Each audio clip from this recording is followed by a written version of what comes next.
हरियाणा में बीजेपी अब तिरंगे के सहारे देशभक्ति का संदेश देने मैदान में उतरने जा रही है। यमुनानगर जिले की चारों विधानसभाओं में 12 से 14 अगस्त तक भव्य तिरंगा यात्राएं निकाली जाएंगी। रादौर में कृषि मंत्री श्याम सिंह राणा खुद यात्रा की अगुवाई करेंगे, तो जगाधरी में पूर्व कृषि मंत्री कंवरपाल गुर्जर मोर्चा संभालेंगे। वहीं साढौरा और यमुनानगर विधानसभा में भी बीजेपी के बड़े नेता तिरंगे के साथ सड़कों पर उतरेंगे। इसी दौरान राहुल गांधी के छात्रों से जुड़े गूंज कार्यक्रम पर कंवरपाल गुर्जर ने कांग्रेस पर तीखा हमला बोला।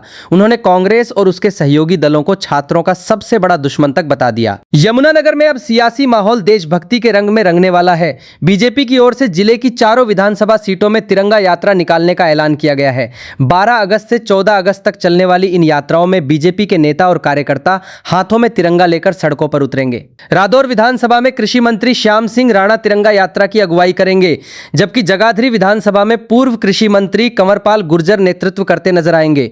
इसके अलावा साढौरा और यमुनानगर विधानसभा में भी बीजेपी की ओर से भव्य तिरंगा यात्रा निकाली जाएगी। पार्टी का दावा है कि इन यात्राओं के जरिए देश की एकता, अखंडता और राष्ट्रभक्ति का संदेश आम लोगों तक पहुंचाया जाएगा। लेकिन तिरंगा यात्रा के ऐलान के साथ ही सियासत भी गर्मा गई है। राहुल गांधी के छात्रों से जुड़े गूंज कार्यक्रम पर पूर्व कृषि मंत्री कंवरपाल गुर्जर ने कांग्रेस पर जमकर निशाना साधा। कंवरपाल गुर्जर ने आरोप लगाया कि छात्रों के सबसे बड़े दुश्मन कांग्रेस और उसके सहयोगी दल रहे हैं। उन्होंने कहा कि हरियाणा में बीजेपी सरकार बनने से पहले योग्यता की कोई कदर नहीं थी। उनके मुताबिक बीजेपी सरकार ने युवाओं को बिना खर्ची और बिना पर्ची के नौकरी देने का काम किया। कंवरपाल गुर्जर यही नहीं रुके। उन्होंने कांग्रेस पर छात्रों को राजनीति में इस्तेमाल करने का आरोप लगाते हुए कहा कि कांग्रेस ने छात्रों से रास्ते रुकवाने का काम किया। अब बीजेपी की तिरंगा यात्रा के जरिए राष्ट्रवाद का संदेश और कांग्रेस पर सियासी हमला दोनों एक साथ देखने को मिलेंगे। यमुनानगर की चारों विधानसभाओं में होने वाली इन यात्राओं पर राजनीतिक नजरें भी टिकी रहेंगी। माननीय प्रधानमंत्री जी ने एक बात कही कि देश की आजादी का जो उत्सव है ना जी, वो खाली एक फॉर्मेलिटी नहीं होनी चाहिए कि 15 अगस्त है क्या तो वहां कोई मंत्री आया उसने झंडा फहरा दिया, बस बात खत्म होगी। वहां तक कुछ सरकारी कर्मचारी और कुछ वहां स्कूल से बच्चे ले आए, तो बस वो वहां तक ही नहीं होना चाहिए, बल्कि जनता का उत्सव बनना चाहिए किसी प्रकार से। जैसे हमारे और उत्सव हैं, दिवाली है, दशहरा है, और उत्सव हैं, तो ऐसा ही एक उत्सव देश में होना चाहिए और उसमें देशभक्ति की भावना आनी चाहिए लोगों में, खूब लोगों में चर्चा होनी चाहिए। तो इसलिए उन्होंने एक प्रोग्राम ये पूरे देश में दिया कि भाई उस दिन तिरंगा यात्रा सारी जगह निकलेगी। तो पूरे देश में इस प्रकार के प्रोग्राम है। हरियाणा ने, भारतीय जनता पार्टी ने भी इस प्रकार का प्रोग्राम निश्चित किया और 14 तारीख को हम अपनी तिरंगा यात्रा जो है वो प्रताप नगर से शुरू करेंगे। प्रताप नगर से लिद्दी और लिद्दी से छछरौली, छछरौली से जगाधरी शहर में घूमते उसको पूरी करेंगे, ताकि एक देश में अपना पूरे इलाके में एक पूरा देशभक्ति का माहौल, वही लोग शामिल होंगे, वही लोग सारे जय जयकार करेंगे, तो उससे अच्छा एक माहौल बनेगा। हमारा 14 तारीख का कार्यक्रम है। अगर छात्रों की सबसे बड़ी दुश्मन कोई सरकार रही तो वो कांग्रेस की और कांग्रेस के सहयोगी दल उनकी सरकार रही।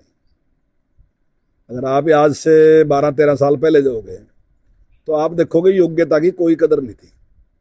और आप सबको पता कि भाई जिन लोगों को नौकरी मिलती थी उनके लिए या तो पैसे थे या सिफारिश थी, तो यानी कि काबिलियत की तो कोई वैल्यू थी नहीं। अगर काबिलियत की वैल्यू शुरू की तो वो यहाँ पे भारतीय जनता पार्टी की सरकार ने की, मनोहर लाल जी की सरकार ने की, और उन्होंने ही ये नारा दिया कि बिना खर्ची काम होगा।